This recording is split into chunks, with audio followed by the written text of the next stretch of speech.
आज का सबसे बड़ा क्वेश्चन ये है कि हम नया साल क्यों मनाते हैं और हमको कैसे पता चलता है कि नया साल आ चुका है।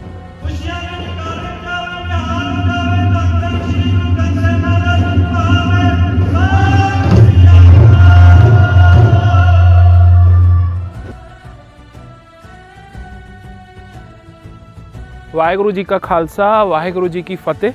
एक और नया दिन, एक और नया व्लॉग। आशा करता हूँ कि आप सभी अच्छे होंगे और आप सभी एक बात पर ध्यान दीजिएगा कि बुरा लगने का कोई भी मौसम नहीं होता है। जब आप सच बोलते हैं तभी लोगों को बुरा लगता है। तो दोस्तों, मैं रेडी हो चुका हूँ, ऑफिस के लिए निकल रहा हूँ। आज है 2025 का आखिरी दिन और जब तक ये व्लॉग अपलोड होगा 2026 का पहला दिन स्टार्ट हो चुका होगा। आज का सबसे बड़ा क्वेश्चन ये है कि हम नया साल क्यों मनाते हैं और हमको कैसे पता चलता है कि नया साल आ चुका है। तो इसके बारे में बात करते हैं थोड़ा सा। कैमरा को यहाँ सेटअप करता हूँ पहले। तो दोस्तों, आज ना साल का आखिरी दिन है और मेरे जैसे आपको अभी बहुत लोग दिखेंगे जो पुराने साल के 5 दिन पहले से और नए साल स्टार्ट होने के 5 दिन बाद तक ये बोलते रहेंगे कि ये हमारा न्यू ईयर नहीं है और हमको ये नहीं मनाना है। जैसे कि अब मेरा ही मान लो कि मैं बोलूँगा कि सिख न्यू ईयर हम मनाएंगे जो कि आता है 15 मार्च को, और हमारे हिंदू वीर भी आएंगे, हिंदू वीर बोलेंगे कि हम अपना न्यू ईयर मनाएंगे जो कि आता है 19 मार्च को। और उसके बाद फिर मुस्लिम वीर भी आएंगे जो बोलेंगे हम इस्लामिक न्यू ईयर मनाएंगे जो 16 जून को आता है। और हाँ, एक कन्फ्यूज़न और रहता है दोस्तों कि जो सिख न्यू ईयर है ना, उसमें बहुत बड़ा कन्फ्यूज़न है। जो कई लोग मानते हैं, हमारे सिख भाई भी मानते हैं कि बैसाखी से नया साल चालू होता है। तो ऐसा बिल्कुल भी नहीं है। जो नए साल का पहला महीना होता है चैत का, वो मार्च में चालू होता है 15 मार्च से, या 15 या 16 मार्च को ऐसे ऊपर नीचे होता है। तो वो 15 मार्च से चालू होता है। और सबसे बड़ी मिसअंडरस्टैंडिंग ये हो जाती है हमसे कि हम जब भी सिख न्यू ईयर अगर सर्च करते हैं ना तो गूगल में करते हैं, और जो पागल गूगल है वो भी 14 अप्रैल दिखाता है, बैसाखी वाला दिन दिखाता है कि सिख न्यू ईयर बैसाखी में चालू होता है। तो उसमें गूगल की भी है गलती कुछ कुछ, और कुछ कुछ हमारी भी गलती है कि हम अच्छे से प्रचार नहीं कर पाए हैं उसका। और आपने अभी देखा होगा दोस्तों कि जितने भी सिख न्यू ईयर, मुस्लिम न्यू ईयर और हिंदू न्यू ईयर का मैंने जो डेट बताया है आपको, वो सिर्फ अपने ये यूनिवर्सल जो कैलेंडर है उसके हिसाब से ही बताया है, मार्च, अप्रैल, मई, जून के हिसाब से ही। तो ये सारी जो चीज़ें हैं दोस्तों, हिंदू, मुस्लिम, सिख, ईसाई, ये सब इंसानों के द्वारा ही बनाई गई है। ये नए साल जो हैं सब इंसानों के द्वारा ही बनाए गए हैं। तो इस विषय पे अगर हम लड़ाई झगड़ा और तू मैं अगर ना करें तो वो बहुत अच्छा होगा हमारे लिए भी और मानवता के लिए भी। तो दोस्तों, हम सभी के, हिंदू, मुस्लिम, सिख, ईसाई, जितने भी हमारे धर्म है, सभी के अलग अलग कैलेंडर्स हैं, सभी के अलग अलग साल हैं। तो ना चाहते हुए भी हम ये जो यूनिवर्सल कैलेंडर है जनवरी, फरवरी, मार्च, अप्रैल वाला, इसको हम फॉलो करते हैं क्योंकि गवर्नमेंट ऑफिसेज में और बाकी पूरे जगहों में यही कैलेंडर काम आता है। हाँ, टाइम का थोड़ा सा फ़र्क है कुछ कुछ देशों में ना, कुछ देश हमसे आगे हैं, कुछ देश हमसे पीछे हैं। तो टाइम का फ़र्क है पर डेट का ना फ़र्क नहीं है बिल्कुल भी। तो ना चाहते हुए भी हमको ये कैलेंडर को मानना पड़ता है क्योंकि ये यूनिवर्सल कैलेंडर है। तो हो सके तो हम इन सब चीज़ों में ना धर्म को ना लाए। कैलेंडर के कारण और साल के कारण अगर हम आपस में ही लड़ने लग गए ना तो ये हमारे लिए और मानवता के लिए बिल्कुल भी अच्छा नहीं है। क्योंकि वाहेगुरु जी ने ना सिर्फ दिन और रात बनाई थी और उन्होंने ना फिर उसके बाद 3 मौसम ऐड कर दिए कि गर्मी का, बरसात का और ठंड का। उसको भी हम इंसानों ने पूरा बिगाड़ के रख दिया है क्योंकि अभी ठंड में कभी बरसात हो जा रही है, कभी गर्मी में बरसात हो जा रही है, कभी बरसात में ठंड हो जा रही है। उस चीज़ों को भी हमने बिगाड़ के रख दिया है, मौसम की चीज़ों को भी। अभी दुबई में उन्होंने तो नया मतलब आर्टिफिशियल बादल ही बना दिया, तो उसका भुगतान उनको भुगतना पड़ा जिससे फ्लड आ गई थी दुबई में। नहीं तो दुबई तो बहुत ज़्यादा सूखा इलाका है, मतलब रेतीला इलाका है, वहाँ पे फ्लड आने का ऐसा कोई चांस है नहीं। तो आर्टिफिशियल उन्होंने बादल बनाया, वो प्रोसेस को क्या बोलते हैं ना, मेरे को याद नहीं है, मैं यहाँ पे आपको शो हो रहा होगा प्रोसेस का नाम। तो उन्होंने आर्टिफिशियल बादल बनाए इसलिए वहाँ पे ना फ्लड आ गई। जो खेती किसानी भी अभी हम कर रहे हैं तो उसमें भी अपने हिसाब से हम पॉली हाउस बना के, ग्रीन हाउस बना के उसको भी अपने हिसाब से ढाल दिए, मतलब मौसम को भी अपने हिसाब से ढाल दिए। तो फिर ये दिन और जो डेट है इसको तो बहुत मामूली सी बात थी इंसान के लिए इसको अपने हिसाब से ढालना, क्योंकि जो जनवरी, फरवरी, मार्च, अप्रैल ये सब जो भी है इंसानों के द्वारा ही है बनाया गया। क्योंकि देखिए, ये हम ही लोगों ने फिक्स किया कि जनवरी में 31 डेज़ होंगे, मार्च में 31 डेज होंगे। और फरवरी का भी बीच में एक किस्सा आता है दोस्तों कि 4 साल बाद 29 वाली जो डेट है ना वो आती है। अब वो कुछ ना रोमन कैलेंडर के हिसाब से उनका होता है सिस्टम, तो उसको हम पूरी दुनिया वाले मानते हैं कि हाँ फरवरी में चलो 28 डेज दे दो, फिर 4 साल के बाद 29 भी देंगे पर 4-4 साल में आएगा। तो ये सब ना इंसानों के द्वारा बनाया गया चीज़ें हैं, तो इसके बारे में बहस करना तो मेरे हिसाब से कोई मूल्य रखता नहीं है। नया साल है दोस्तों, न्यू ईयर है, मतलब हर महीने की 1 तारीख को हर एक इंसान ना एक नई उम्मीद से उठता है और नई उम्मीद से काम करता है। तो ये भी एक ना पहली तारीख समझ के हम इसको नई उम्मीद से चालू करेंगे।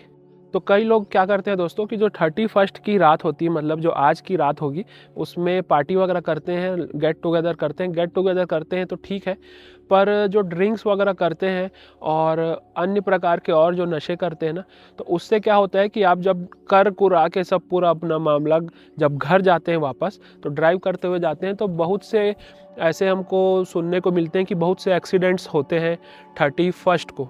तो मैं अपना अगर व्यू दूँ ना, तो 31 की जो रात है ना मेरे को बहुत ज़्यादा नेगेटिव लगती है।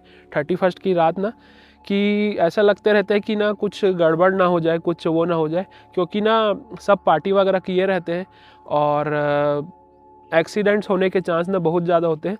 मेरा पर्सनल भी एक अनुभव रहा है, हमारे साथी थे, उनका 31 की रात को ही एक्सीडेंट हुआ था, तो उसका भुगतान ना 3-4 साल तक वो आगे भुगतते रहे। तो उसके बाद से ना मेरा दिमाग ना और ज़्यादा इन सब चीज़ों को वो करने लग गया कि 31 की रात आप अच्छे से ही सेलिब्रेट कीजिए, हो सके तो घर में ही सेलिब्रेट कीजिए। तो ये जो भी सारी बातें मैंने आपको बताई है, ये मेरा पॉइंट ऑफ व्यू है, और आप न्यू ईयर के बारे में क्या सोचते हैं ना, आप ज़रूर कमेंट सेक्शन में बताइएगा। तो अभी चलते हैं ऑफिस, और आज पूरा काम कंप्लीट करना है हमको, क्योंकि 1 तारीख है कल, 1 तारीख से फिर नए काम को अंजाम देना है हमको। तो दोस्तों ऑफिस आ चुका हूँ और ना काम को अब जल्दी जल्दी कंप्लीट करते हैं।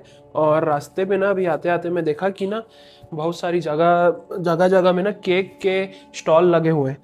तो आज सब रात को केक वगैरह काटेंगे। पर मार्केट जो है ना दोस्तों, मार्केट आज खाली खाली सा लग रहा है, क्योंकि हो सकता है कई लोग बाहर घूमने वगैरह भी गए होंगे। न्यू ईयर की शुरुआत करेंगे बाहर से ऐसे करके। तो हम तो अपना काम करते हैं, जल्दी से जो ड्राइंग है ना उसको कंप्लीट करते हैं। ये जैसे ये है एक ड्राइंग है, इसको हमको कंप्लीट करना है दोस्तों। तो ड्राइंग वगैरह कंप्लीट करता हूँ और उसके बाद आप लोगों से मिलता हूँ। तो दोस्तों आज हमारा दिन भर ना ऑफिस में ही निकल गया और अभी बज रहे हैं 6:30। तो मैं अभी जा रहा हूँ गुरुद्वारा साहब, और लंच करने भी नहीं जा पाया था मैं, तो अभी ना लंच और डिनर हमारा मिक्स टाइप का ही हो जाएगा। घर जाएंगे अभी, तो गुरुद्वारा साहब चलते हैं, फिर वहाँ से ना घर जाएंगे फिर लंच डिनर करने।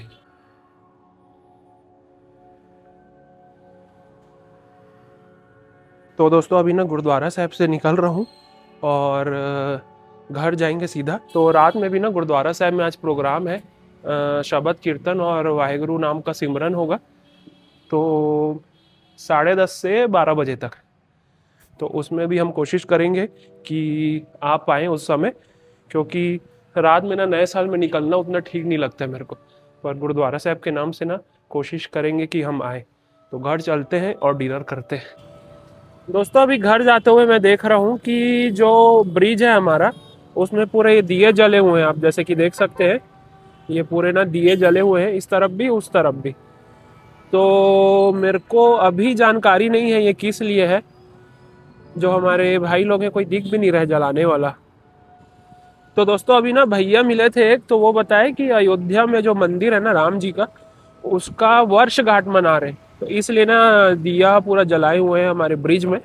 तो खूबसूरत दिख रहा है हमारा ब्रिज उससे बहुत ज़्यादा। तो दोस्तों घर वापस आ चुका हूँ और अभी ना डिनर करते हैं अभी अच्छे से आराम से बैठ के सुकून से। और उसके बाद सोच रहा हूँ कि ना घर में ही रहूँगा, क्योंकि तबीयत थोड़ी सी ना ठीक नहीं लग रही है अभी। वही हमेशा की जो परमानेंट प्रॉब्लम है ना सर्दी खांसी की, वो लग रहा है थोड़ा सर्दी खांसी टाइप का। और अगर रात के प्रोग्राम में ना गुरुद्वारा साहब जाऊँगा ना, तो गुरुद्वारा साहब का भी नज़ारा आप लोगों को मैं दिखाऊंगा ज़रूर। तो दोस्तों मैं ना रेडी हो चुका हूँ और बाहर निकल गया हूँ घर के, रेडी मतलब जैकेट वगैरह पहन लिया हूँ। अभी बज रहे हैं, घड़ी में नहीं पहना हूँ, बज रहे हैं 11:15। और मैं और मम्मी जा रहे हैं गुरुद्वारा साहब। ऑफिस से आया था दोस्तों मैं वही 7 साढ़े 7 बजे के आसपास। तो ना बुखार चढ़ गया था, हल्का हल्का फीवर चढ़ गया था। तो हमारे पास तो हर चीज़ की दवाई है ही, दवाई खाए, आराम से सो गए और फिर ठंड वंड अब लगना कम हो गया है। तो अब गुरुद्वारा साहब के लिए निकल रहे हैं, क्योंकि ना मम्मी को बोला था मैं कि जाएंगे ही करके। तो माता पिता का जो आदेश रहता है उसका तो पालन हम करते ही हैं हमेशा, और आगे भी करते रहेंगे। तो मैं और मम्मी अभी निकल रहे हैं, गुरुद्वारा साहब चलते हैं। और जो न्यू ईयर है ना, मतलब न्यू ईयर की स्टार्ट हम गुरुद्वारा साहब में ही करेंगे दोस्तों।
तो दोस्तों गुरुद्वारा साहब से ना घर वापस आ चुका हूँ, और चेतक भी हमारी बाहर ही खड़ी है, उसको अंदर करना है। तो अभी चलते हैं अंदर। और जो आज का दिन था हमारा बहुत ही शानदार तरीके से बीता। इस साल का आखिरी दिन, बहुत से लोगों के नए नए चेहरे हमारे सामने आए, बहुत से लोगों के अच्छे चेहरे सामने आए, बहुत से लोगों के लाइट पूरा बंद है यार, बहुत से लोगों के अजीबोगरीब भी चेहरे सामने आए, और बहुत से लोगों के अनएक्सपेक्टेड चेहरे भी आज एक दिन में ही सामने आए। तो दोस्तों मैं समझता हूँ कि ये जो 1 साल था, 1 साल हम जिए हैं, उसका पूरे का कंक्लूजन एक ही दिन में आज 31 दिसंबर को ना मैं जी लिया हूँ। क्योंकि बहुत कुछ आज जानकारी और बहुत लोगों के बारे में आज मेरे को पता चला है। तो बहुत ही शानदार तरीके से बीता आज का दिन मेरा। तो आज के लिए बस इतना ही रखते हैं। ये वाले व्लॉग को ना एडिट करना है, कल टाइम से आना चाहिए व्लॉग, कल पहला दिन है हमारा साल का। तो आज के लिए बस इतना ही रखते हैं। आज के व्लॉग को हम यहीं एंड करते हैं। वाहेगुरु जी आप सभी को चढ़ती कला में रखे। वाहेगुरु जी का खालसा, वाहेगुरु जी की फतेह।